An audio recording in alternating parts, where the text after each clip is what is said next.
திருச்சி எடமலைப்பட்டி புதூரில் உள்ள காளிகா பரமேஸ்வரி கோயிலில் மாசி திருவிழா ஆண்டுதோறும் சிறப்பாக கொண்டாடப்பட்டு வருகிறது.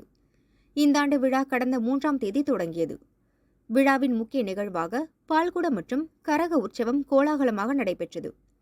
கோரை ஆற்றிலிருந்து 1500 பால்குடங்களை பக்தர்கள் சுமந்து சென்று நேர்த்திக்கடனை செலுத்தினர். திரளான பக்தர்கள் பங்கேற்று அம்மனை தரிசனம் செய்தனர்.